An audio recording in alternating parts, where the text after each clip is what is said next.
Welcome to Kentucky Tonight. Good evening. I'm Renee Shaw, filling in for Bill Goodman. Tonight we'll discuss the state budget. Our guests are Sheila Schuster, Executive Director of the Advocacy Action Network, Terry Brooks, Executive Director of Kentucky Youth Advocates, Andy Hightower, Executive Director of the Kentucky Club for Growth, and Ron Paul, Chair of Kentucky Taxpayers United. Thank you all for being here to discuss the state budget, and thank you at home for joining us from across the state of Kentucky. Let's get right to it, ladies and gentlemen. Last Friday, the Consensus Forecasting Group, which is an independent group of leading economists, confirmed what the governor had already suspected, that the budget hole was bigger than he thought. We learned last Friday that we're looking at $456 million budget hole, and that's different from the $294 million shortfall that the governor had said a few days before. And more. Dr. Paul. Oh my goodness, where to start? When the drumbeat begins for a shortfall, there's a shortfall, there's an agenda attached to it. It began even before the governor came into office. He was already talking about a shortfall probably on election night. You have to define your terms. What does he mean by a shortfall? Well, you know what? We're bringing in more money this year than we brought in last year. There's not a shortfall on last year's revenue. There's a shortfall on the proposed spending increase they want this year. You have to talk about things because people say $400 million, we're $500 million short. We're not short at all. We're 1% ahead of the game right now compared to last year. They made this year's budget 2.6% higher than last year. Right now revenues are coming in 1.3% higher. So the gap is between what they want to spend and what's coming in, but it's not a gap between last year's revenue. We're getting 1% more than last year. So you have to realize that there's an agenda involved here, and the agenda is to talk about raising taxes. But really what you need to do is, in tough times, if you're making less money at home, you have to cut back your expenditures. Same goes for a state. When you have less money coming in, or let's say we only have a 1% increase in the money coming in, we have to live within those means. The silver lining here, though, is that it's much better than the federal government. The federal government just simply spends, prints the money up, borrows the money. We have some limits in our state, and the nice thing about limits is in tough times like this, it's the time to look for waste and graft and all the other things that must go on in a $9 billion budget, and let's try to cut out some of the waste. But under the situation that you describe as not being in the hole, then why should we do anything? We really don't have to do anything. We can just simply, we have the revenue, we have a 1% increase on revenues from last year. There is no pressure to do a whole lot other than we have to cut projected increases in spending. That's all we're talking about here. We're not talking about cutting and spending less money this year than we spent last year. We're talking about only spending 1.3% more this year than we spent last year. So really, when people talk about cuts, be careful what you're talking about. We're not talking about cuts in actual expenditures. We're talking about cuts in proposed increases in expenditures. But there are some agencies that could be looking at some cuts. In the overall budget's what I'm talking about. Specific agencies may be different. Okay, but let's talk about the services that people need. And the Wall Street Journal published an article the beginning part of October that showed the very clear correlation between poor economic times and an increase in suicides and psychiatric hospitalizations. We know that the demand is out there and people start cutting back where they don't have the money or don't feel like they have the money to get their prescriptions filled, to get the health care that they need, to get the mental health care that they need. And I'm telling you that these state agencies that are providing that kind of care have less money and are going to be faced with even less money over the next couple of months. So I don't know where this 1.3 I think we have fairly is. generous. If you're a senior citizen anywhere in this country, we have a Medicare prescription drug plan. It's enormously expensive, but we've already got it. If you're on Medicaid, you have free drugs on Medicaid. Medicaid's an enormous program in Kentucky. Over half of the births in Kentucky are Medicaid. You can't tell me that half the people we are in Kentucky serving are people, poor. Dr. Paul. Deal with I would venture to say that the vast majority of economists would tell you that it's an absolute mistake to raise taxes during a recession. To people are hurting and losing their jobs and getting less money. They need more money in their pocket. You don't need to tax them more. That's a way to punish and cripple the economy is to raise taxes during a recession. Let me get to this email that we got from Mr. Bernie Kunkel, Walton, Kentucky. He says, why doesn't Kentucky try what South Dakota is doing? Since the 2004 Economic Freedom Index, South Dakota has moved up from number 15 to number 1. He says, I love South Dakota's new stance. No taxes on corporate income, personal property, business inventory, or inheritances.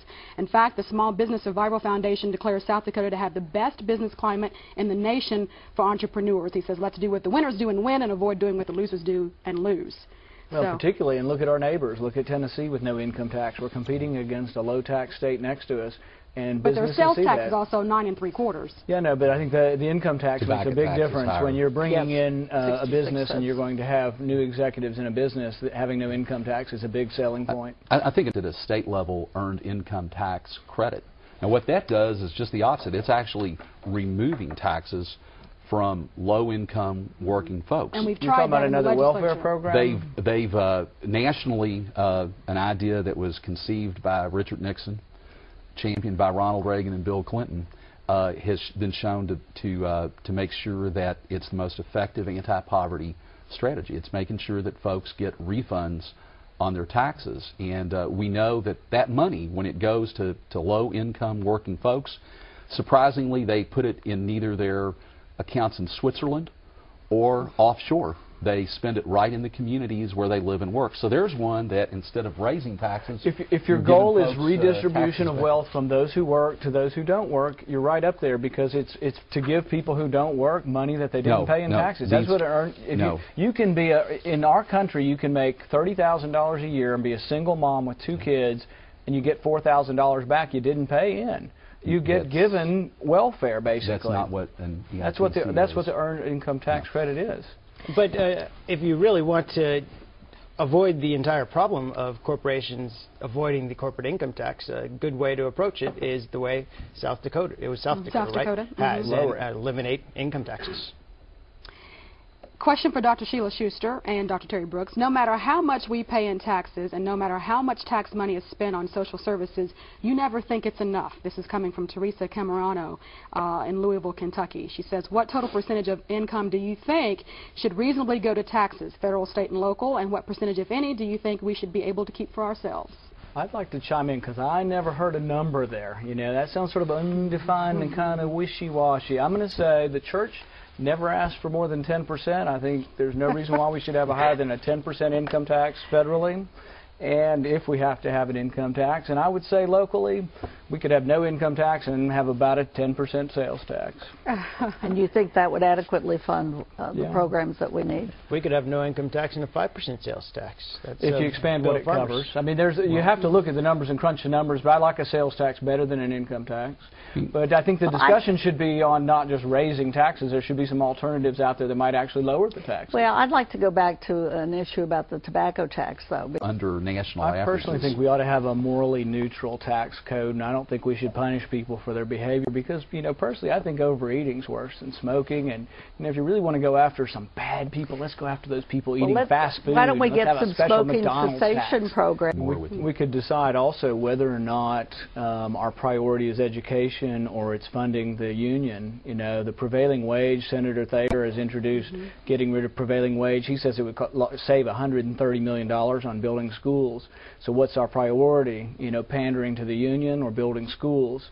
The Kentucky testing system is an abomination and ought to be completely eliminated. There's another $50 million, probably over the years more than $50 million, maybe close to $100 million has been spent on the Kentucky testing. It's a complete waste of time and energy. But you have to replace it with some kind of assessment, would you not? Take the California Achievement Test. It's been out there 70 years. Take the ACT. You can actually believe something. You can find out if how your kid compares to the rest of the country. They change the parameters on the test, so from one year to the next you don't know what it means because they change how they've graded it.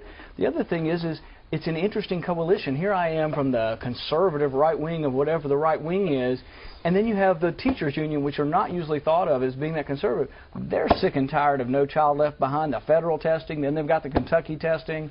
they'd be much happier. Just let the kids, teach them what you think is appropriate by the principals and the teachers, and then let them take a national test once a year and then figure out if it's a guide. It's not the end all, but it's a guide towards whether schools are doing well. But we can't compare. Our test is completely worthless.